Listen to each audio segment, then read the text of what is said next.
Instituto de Estudios Superiores de Ingeniería Educativa, posgrado, maestría en Nutrición Deportiva, asignatura, Sistema Neuroendocrino y Neuromuscular, catedrático, doctor Javier Eduardo Rojas Figueroa, título del trabajo 2021, recomendaciones clínicas para la práctica del deporte en personas con diabetes mellitus, maestrante Sergio Saúl Rodríguez Galván, la fecha del día de hoy, 11 de septiembre de 2022.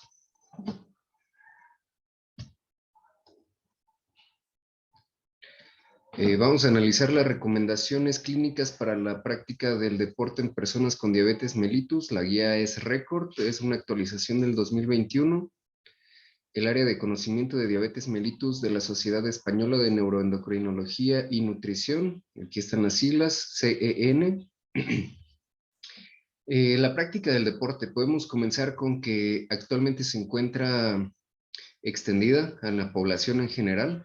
Hablando lo primero, cada quien tiene el gusto y la necesidad de una práctica deportiva, pero debemos tener en cuenta que incluso las personas con diabetes pueden tener algún impacto en su control metabólico que requiera un ajuste en su tratamiento y alimentación.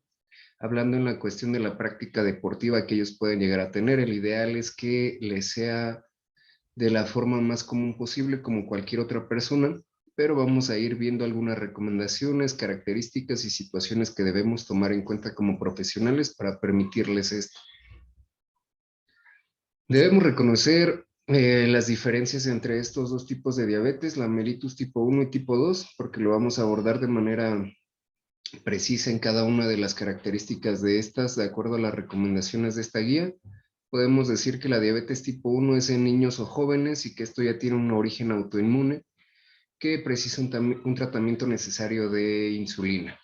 Entonces, comparando con lo del tipo 2, podemos darnos cuenta que ya afecta a una población de adultos y ancianos y se relaciona más a un estilo de vida sedentario, mala alimentación, sobrepeso, obesidad, y el tratamiento pues se puede combinar con un estilo de vida más saludable y algún otro tipo de tratamientos médicos. Vamos a analizar entonces los efectos sobre el control glucémico de los diferentes tipos de ejercicio. Vamos a empezar con la DM2, la diabetes mellitus tipo 2, que vamos a hablar en específico del ejercicio aeróbico y resistencia. Mejoran de forma aguda la sensibilidad a la insulina en un 20%. Debemos hablar que este tipo de ejercicios nos van a mejorar a nuestro paciente la sensibilidad que tengan a la insulina. Y este efecto podemos hablar de una ventana de 48 a 72 horas en la que va a tener este beneficio.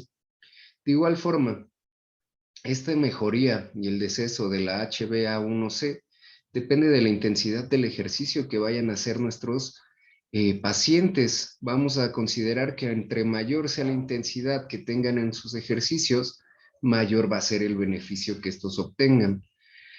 Vamos a hablar de un plan de entrenamiento HIIT. ¿Qué es esto? Un plan de entrenamientos de alta intensidad por intervalos. Podemos hablar de que tiene un beneficio similar al ejercicio aeróbico de intensidad moderada, pero entonces, ¿cuál es la diferencia? ¿Por qué se propone? Porque hablamos de una reducción del tiempo de entrenamiento en el que estarían nuestros pacientes desarrollando esta actividad. En este caso, el control de tiempos es muy importante de acuerdo a las recomendaciones que nos da esta guía, que vamos a ir visualizando más adelante. Veamos, ahora en la diabetes mellitus tipo 1, vamos a hablar de que el ejercicio va a incrementar la captación en los músculos de la glucosa, también nuestra sensibilidad a la insulina. ¿Cómo podemos mantener estos beneficios? Pues adecuándonos al tipo de ejercicio que tengamos o que se practique en las personas, la intensidad de ese ejercicio, el volumen del ejercicio y el tiempo que logre mantener haciendo esa actividad física, no solamente en el tiempo de entrenamiento, sino a lo largo de su vida. Vamos a hablar de que los ensayos no concluyen directamente que esta práctica de ejercicio manere de manera significativa el HbA1c en nuestras personas adultas, pero en las siguientes diapositivas vamos a ahondar más en ese aspecto. ¿Qué recomendaciones requerimos? En la DM2 vamos a hablar nuevamente del ejercicio aeróbico y de resistencia. Una de las recomendaciones es que la combinación de estos dos tipos de ejercicios, aeróbico y de resistencia, nos van a permitir beneficios mayores a solo aplicar un tipo u otro de ejercicio. También ya hablábamos del HIIT, que esto nos va a permitir que el tiempo sea menor en nuestros pacientes. Esto para un mejor control, para menor tiempo en la actividad que éste esté desempeñando o en el lugar en el que se encuentre y se exponga menos a una hipoglucemia y podamos tener control de ello. En la DM1, el efecto a corto plazo de la glucemia depende de los niveles de insulina que tenga nuestro paciente en sangre y el tipo de ejercicio que desarrolle. Nuevamente, no podemos decir que haya una mejoría en los niveles de esta HbA1c, pero a pesar de ello, lo ideal es que se recomiende que este ejercicio se realice a pesar de ello.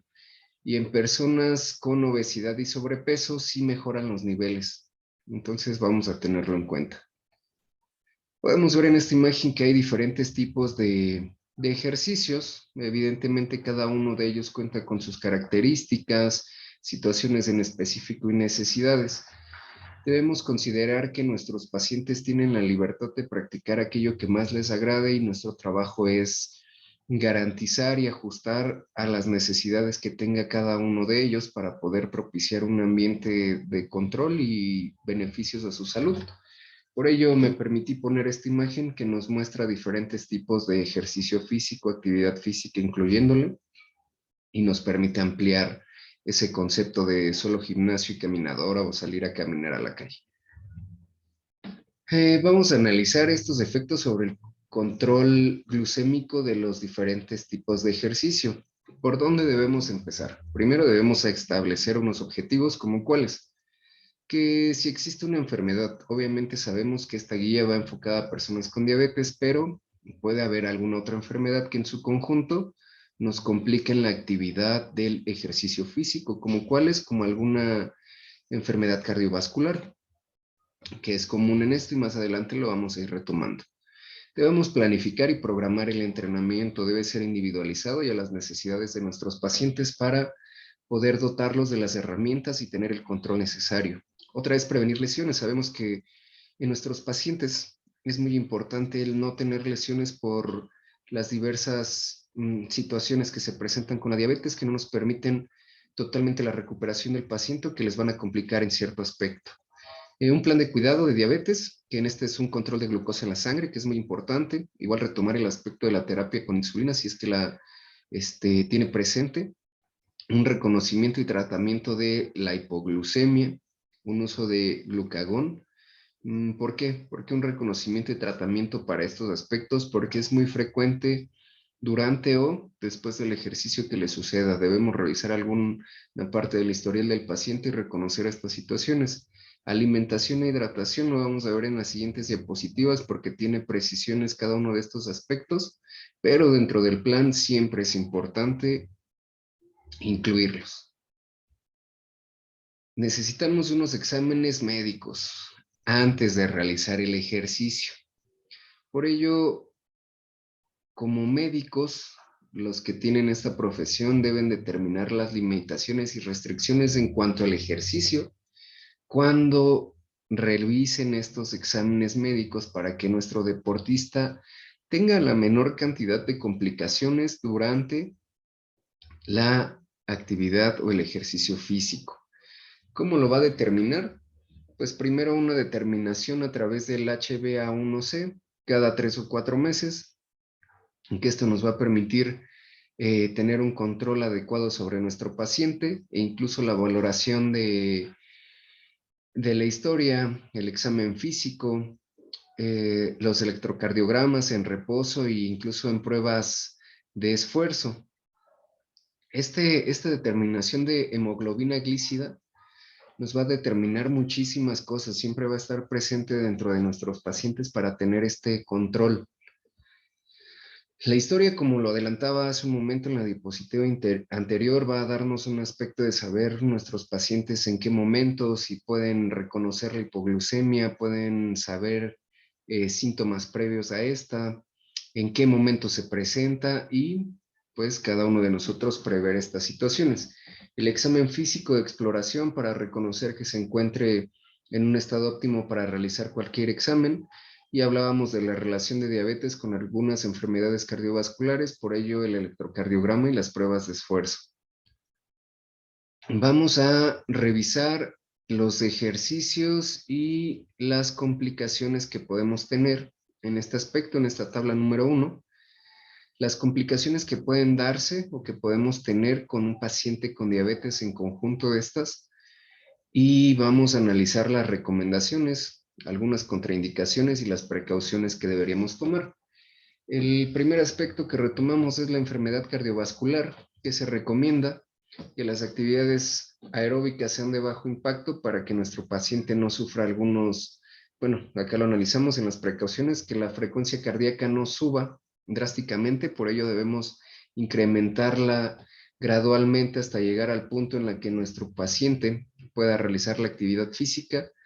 ¿Qué contraindicación hay? Evitar las actividades hipertensivas como levantar pesos importantes. Aquí deberíamos evitar alguna situación de levantamiento de pesas en gym y elevada intensidad. Entonces debemos tener cuidado a pesar de que es una recomendación del ejercicio HIIT. Vamos a ver una neuropatía autonómica. Aquí la recomendación es ejercicios poco intensos y que no nos modifiquen la presión arterial. Aquí nos habla en recomendaciones precisas alguna actividad acuática, bicicleta, ejercicios sentados. En bicicleta nos habla bicicleta estática para tener mejor control. Y la contraindicación es una elevada intensidad o cambios bruscos en nuestra postura corporal para evitar estos resultados negativos durante la actividad física. ¿Qué precauciones debemos tomar? ¿Algún test para detectar la presencia de alguna enfermedad coronaria? Debemos mantener la presión arterial adecuada, evitar ejercicios en ambientes fríos o muy calurosos y siempre debemos tener monitorizada la glucemia en estos pacientes. Vamos a pasar a la neuropatía periférica. Aquí la recomendación es natación, ciclismo, ejercicios de silla, evitando la utilización de los pies. Las contraindicaciones que nos incluyen.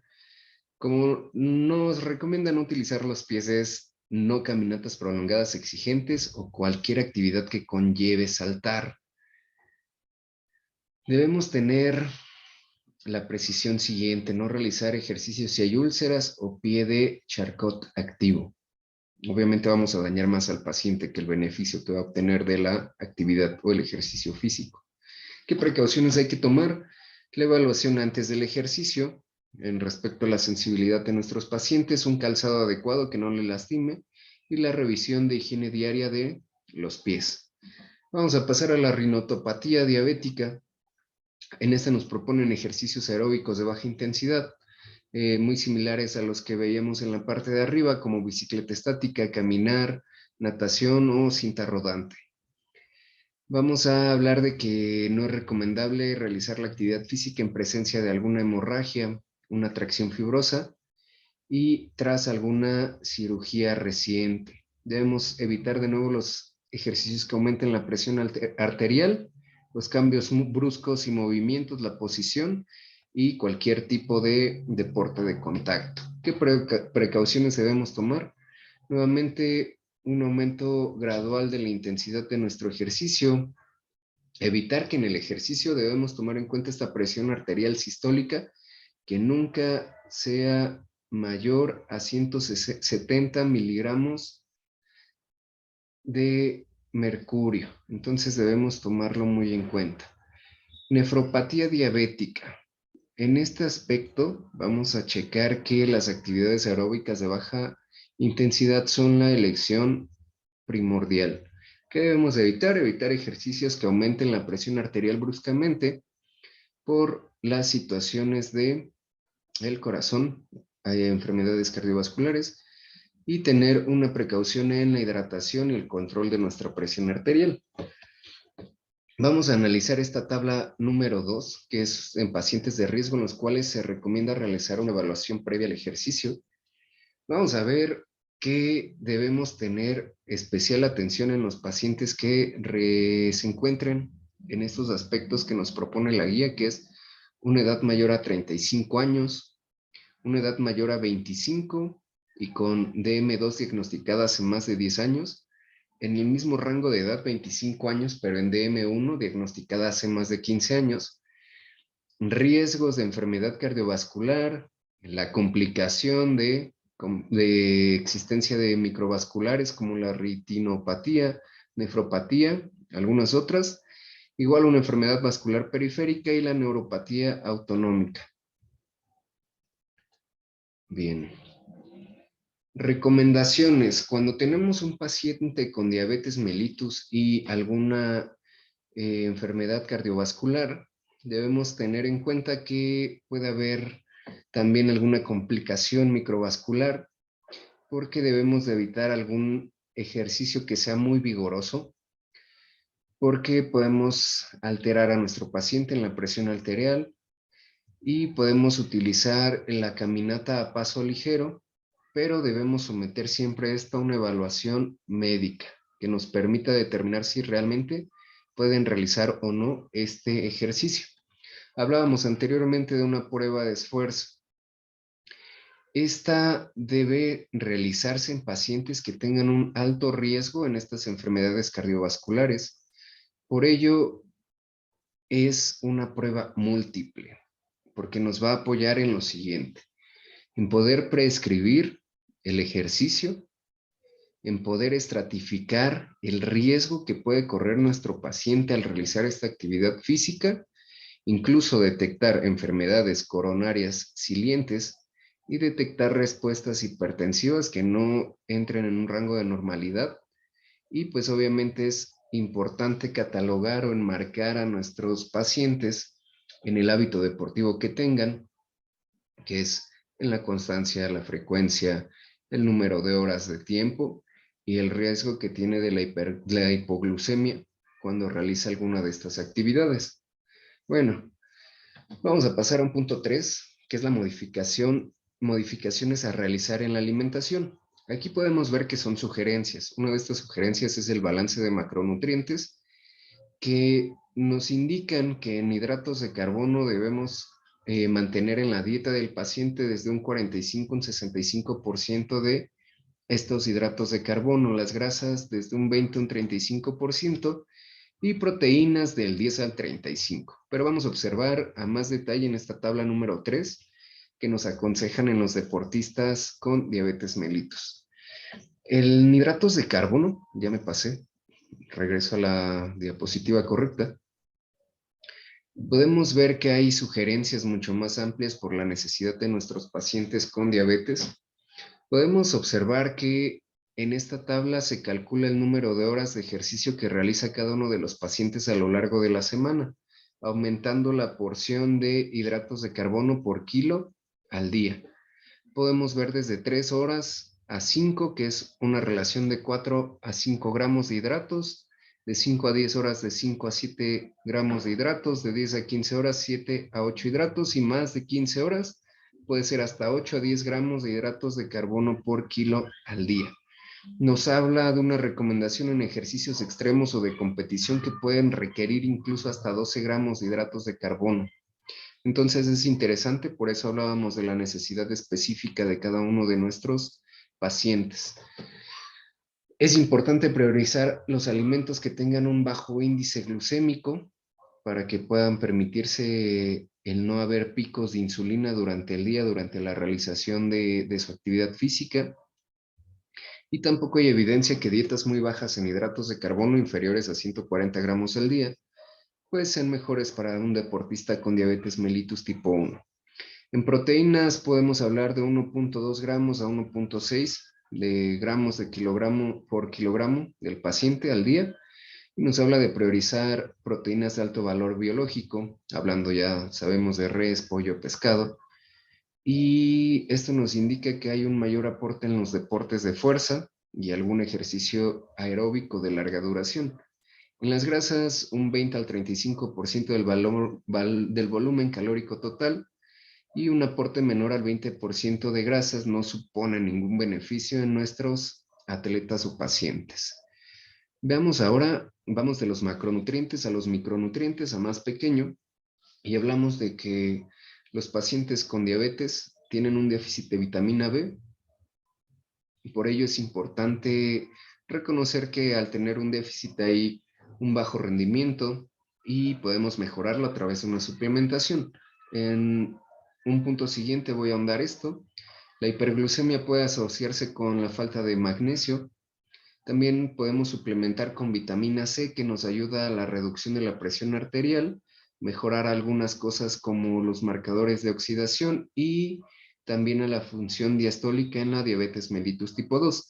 Pero ojo aquí, tenemos que ser muy claros en que esta suplementación en la ingesta de micronutrientes debe hacerse únicamente cuando haya un déficit en la dieta y no se pueda proporcionar por la vía de alimentos a nuestros pacientes, pero es importante la evaluación para saber si requieren esta suplementación. Vamos a hablar de la ingesta durante el ejercicio físico. ¿La ingesta de qué? De hidratos de carbono. Esta es importante. ¿Por qué? Porque nos va a mantener el índice glucémico dentro de los rangos que cada uno determine en sus pacientes, y por ello nos habla aquí de suplementar los hidratos de carbono si la glucemia antes del entrenamiento es inferior a 100 miligramos sobre decilitro. Para prevenir la hipoglucemia, nos dicen que se han inyectado bolus durante las 2 horas previas y se estima una media de 36 gramos de hidratos de carbono cada hora. También nos da una sugerencia que en pacientes con diabetes mellitus tipo 1, entrenar por las mañanas nos permite, y en ayunas, tener menores niveles de insulina, elevar cortisol y hormona del crecimiento. Entonces vamos a requerir menos cantidad de hidratos de carbono en el ejercicio, que nos va a permitir que sea más sencillo este control. Nos indican que algunas de las opciones a elegir en una carrera de alta intensidad en un paciente con diabetes mellitus tipo 1, lo primero que podríamos elegir son hidratos de carbono de absorción lenta para que no tenga que hacer un consumo de otro tipo de hidratos durante la carrera para que le sean suficientes durante este tiempo. Aquí es un punto donde ahondamos en los aspectos de alimentación que describíamos anteriormente. Ahora vamos a la parte de hidratación. En la hidratación hablamos que la bebida de elección siempre va a ser el agua, es lo que debemos priorizar. Y también podemos tomar parte de las bebidas isotónicas que nos pueden ayudar por sus características de minerales y iones a prevenir alguna glucemia, una hipoglucemia. Y pues obviamente esto nos va a permitir un mejor control, pero siempre, siempre el agua va a ser la mejor opción. ¿Cómo se recuperan tras el ejercicio? Si después de realizar el ejercicio físico hay una glucemia inferior a 120 miligramos por decilitro, se sugiere una ingesta de 15 a 20 gramos de hidratos de carbono de absorción lenta, en cualquiera de los tipos de diabetes que se traten con insulina. También podemos ver algunos productos disponibles en el mercado que hablábamos de las bebidas isotónicas, esto en ejercicios que duran más de una hora. Debemos evitar bebidas refrescantes y energéticas, ya sabemos esto de consumo de refrescos, jugos y sobre todo las bebidas energéticas que traen otros compuestos en sus etiquetas, a diferencia del azúcar de refrescos y jugos y lo demás que se le añada. Las bebidas lácteas también nos pueden ayudar a prevenir hipoglucemias tardías después de nuestra actividad física. ¿Cómo vamos a monitorizar la glucosa en sangre de nuestros pacientes? Tenemos varias opciones, algunas de ellas es el uso de medidores continuos igual flash a la hora de estar realizando nuestro ejercicio. Debemos analizar estos datos en el sensor. ¿Para qué? ¿Por qué nos interesa saber los datos que nos están arrojando nuestros pacientes cuando realizan ejercicio físico? Porque así podemos modificar dosis de insulina, podemos ajustar nuestra ingesta de hidratos de carbono y podemos minimizar la hipoglucemia tardía. Nos habla que ante una hipoglucemia en sangre intersticial se detecta durante el intestino y se recomienda una comprobación a través de una prueba de sangre para corroborar los datos y dar una pronta atención. Hay una estrategia terapéutica insulínica que es el punto 5 que nos maneja en la guía, Vamos a ir abordando por tipos de ejercicio. El primero es el ejercicio aeróbico, que nos recomienda una reducción de la insulina basal, excepto al de Gludec, que es una insulina de absorción ultralenta, que nos va a permitir más o menos una colocación cada 24 horas, pero el resto se tiene que ir ajustando. Igual la insulina basal, la intermedia, previa al menos un 20%. Debemos reducir ese 20% y nuestro objetivo es llegar a 120, 126, 160 miligramos por decilitro, que digamos que es un rango normal del índice glucémico. También si el ejercicio es en ayunas o en el periodo post-absortivo, después de 3 horas de la ingesta, podemos valorar una reducción aún superior de este 20% que nos propone la guía. Eso era, seguimos en el mismo ejercicio aeróbico, pero en esta ocasión en ajustar la insulina rápida. ¿Qué pasa con esta insulina prepandrial antes del ejercicio? Podemos ver que antes del ejercicio y después de este, las recomendaciones son las mismas. Lo voy a retomar entonces como que 1 a 3 horas previas o posteriores se recomienda reducir un 25% en ejercicios de reducción corta. ¿Cuánto tiempo duración corta? Menos de hora y media. Hablamos más o menos de 20 a 30 minutos. De 0 a 30 minutos. Cuando es una duración media, menos de 1 hora, hablamos de una reducción del 50%. Y para un aspecto mayor a 1 hora, un 75%. Podemos hacer el uso de bolos correctores para los picos de hiperglucemia solamente ante glucemias que sean claramente elevadas, más allá de los 250 miligramos sobre decilitro, y se debe valorar siempre el añadir estos microbolus correctores. Pasamos ahora a un ejercicio anaeróbico, que aquí sí hay algunas diferencias, como cuáles: reducir de un 20 a un 30% la insulina basal, nuevamente exceptuando el de Gludec, igual la intermedia posterior al ejercicio. En la insulina rápida, ¿qué sucede? En la prepandrial, previo al ejercicio, y insulina prepandrial posterior a este de 1 a 3 horas, no debemos reducir, y para bolos correctores de los picos de hiperglucemia, que son de corta duración, y solamente cuando sean claramente elevadas, se puede valorar, y digo se puede valorar, el añadir un microbolus corrector para que estos picos no estén presentes, se corrijan. Muy bien. En este aspecto anterior hablábamos de los aspectos de insulina, absorción ultralenta, rápida, y ahora qué pasa entonces con los fármacos que ayudan a nuestro paciente a controlarse, pero que no tienen, pues no son insulínicos. Vamos a hablar primero de que la hipoglucemia es la complicación metabólica más frecuente en nuestros pacientes que quieren realizar ejercicio físico. Para los pacientes que no tienen un tratamiento con insulina, es poco frecuente que aparezcan estas hipoglucemias, pero no quiere decir que no aparezcan. Algunos de estos fármacos no insulínicos que presentan mayores riesgos pueden ser los de secreción endógena de insulina, como es esto, aquellos sulfonilureas y glínidas, aunque el riesgo igualmente es bajo, pero no deja de estar latente ahí el riesgo. Incluso los inhibidores del cotransportador de sodio glucosa tipo 2, y aunque no producen hipoglucemia, sí predisponen un mayor riesgo de deshidratación, hipotensión e incluso cetosis o cetoacidosis. Los ejercicios intensos y de larga duración, más de 1 hora, pueden reducir la dosis o suspender la administración de sulfonilureas clinicidas como los inhibidores del cotransportador de sodio glucosa tipo 2. Es decir, que podemos reducir estas dosis normales para aún así no estar en este aspecto y prevenir las hipoglucemias. Vamos a ahondar el tema en esta tabla, donde vamos a ver los fármacos antidiabéticos y las consideraciones que debemos tener en el ajuste de dosis.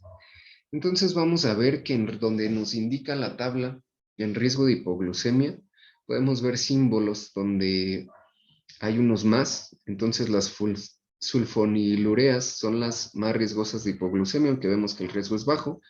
La consideración es reducir o suspender esta dosis, si es que hay hipoglucemia. En glínidas, igualmente, la recomendación, reducir o suspender si hay hipoglucemia. En metformina, pleoglitazona, acarbosamiglitol, inhibidores de la DPPP4, los agonistas del receptor de GLP-1. No es necesario hacer ningún ajuste, solamente en los inhibidores del cotransportador de sodio glucosa tipo 2 debemos suspenderlos durante el ejercicio físico que sea intenso, que dure más. Ya hablamos por qué, porque hay riesgos de deshidratación, hipertensión, cetosis o acidosis. Vamos al punto 8 de entrenamiento en el ejercicio físico. En estas pautas podemos analizar a mayor profundidad lo específico de cada uno de nuestros pacientes. Primero vamos a hablar de que el ejercicio o el entrenamiento nos lo dividen en tres partes. Uno, calentamiento. Dos, el núcleo del entrenamiento, que es las cargas de trabajo. Y tres, la vuelta a la calma y estiramientos. Debemos realizar valoraciones a realizar antes, durante y después del entrenamiento. ¿Cómo sucede esto? Si podemos ver en el punto 1, en la lista nos dice revisar la lista general de situaciones de no hacer ejercicio. Tabla 3. En la guía viene esta lista que son preguntas que se deben hacer a los pacientes, que es realmente amplia y que la recomendación aquí sería analizar directamente de la guía, observar, corresponder y responder adecuadamente a lo que se requiere para nuestros pacientes.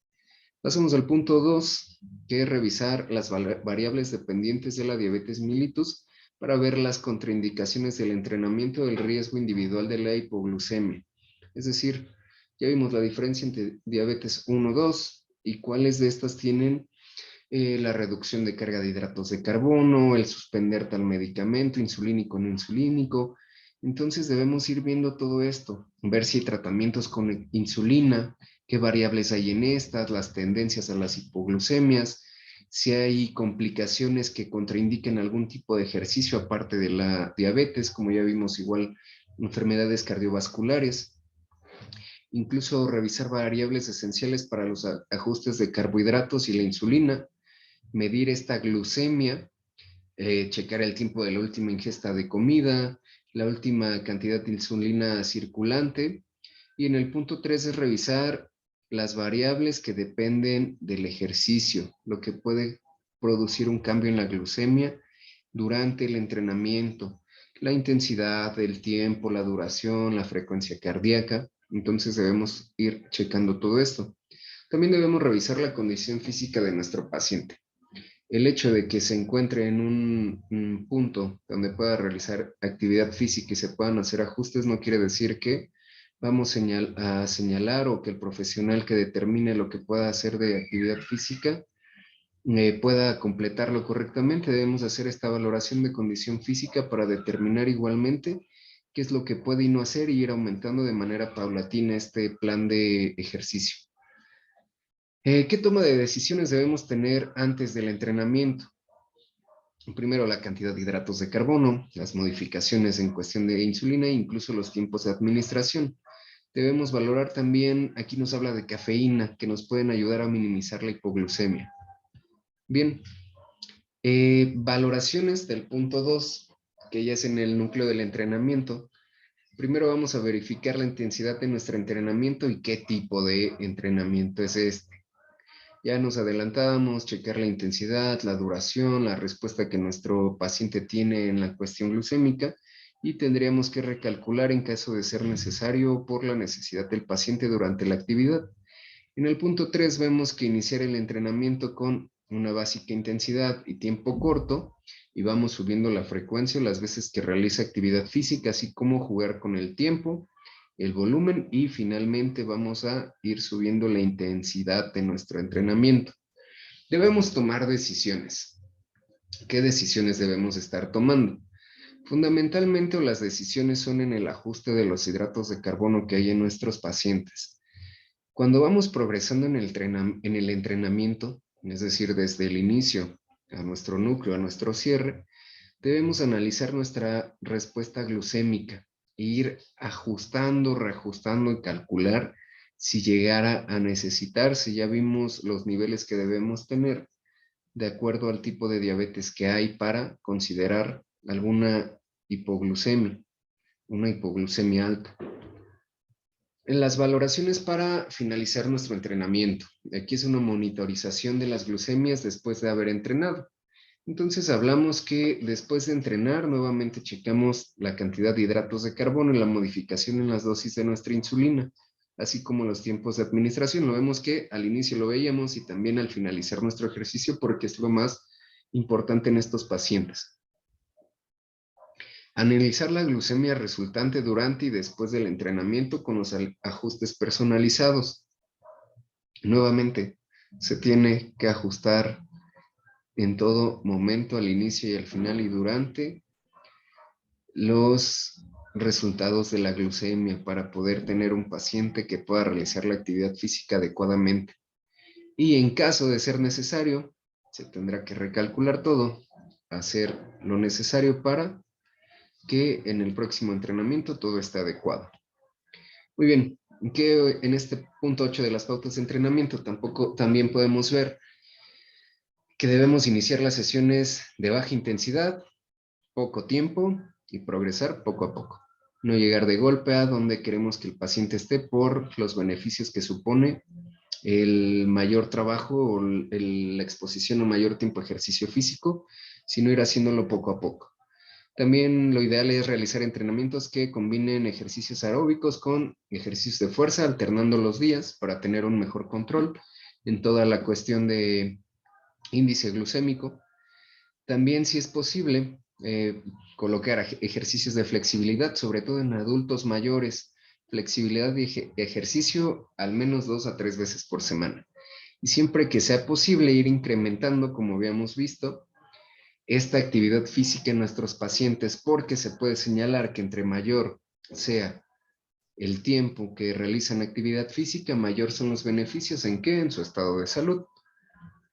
Vamos a pasar al punto 9. Aquí ya hablamos de deportes en concreto. La guía como tal no retoma todos los deportes conocidos, pero sí puede determinar 5 de estos deportes que nos pueden dar un panorama para algunos ajustes en alguna otra actividad deportiva.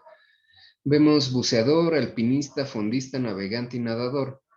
En algunos de estos sí podemos reconocer como en buceador y nadador que nos piden partir de una cifra de glucemia superior a 180 miligramos por decilitro.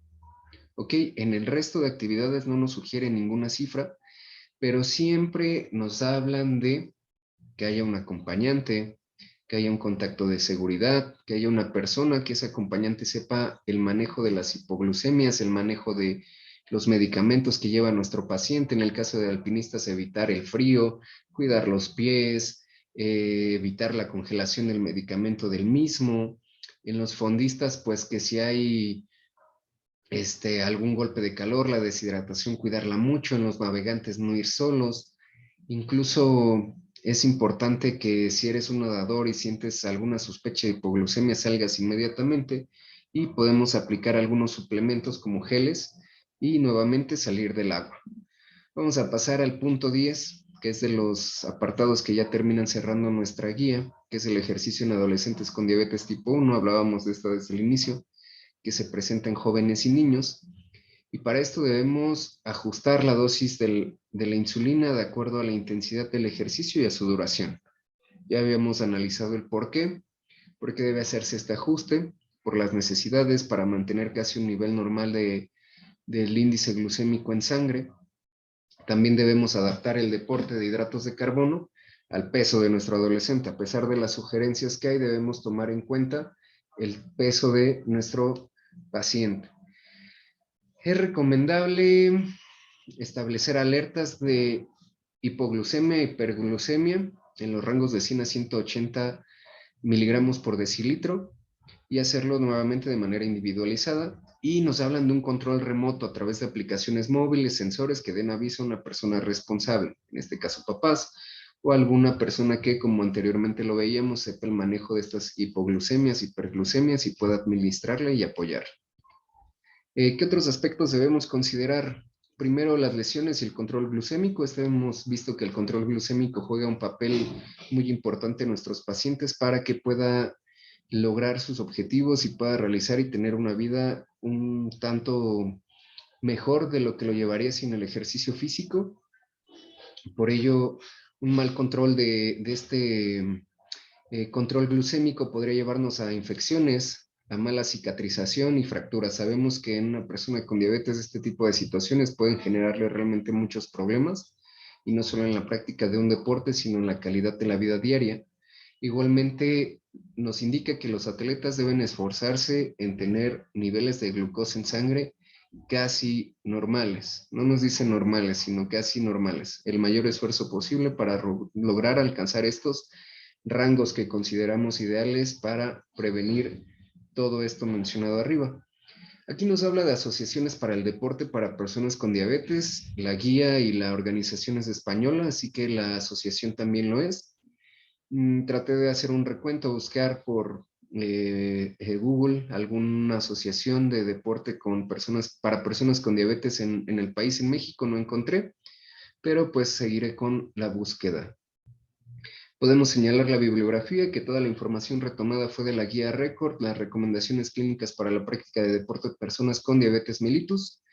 Les agradezco haber llegado hasta aquí, el tiempo tomado de la tarea. A usted, doctor, por revisarla, y sería todo por parte de esta tarea, de esta presentación. Gracias.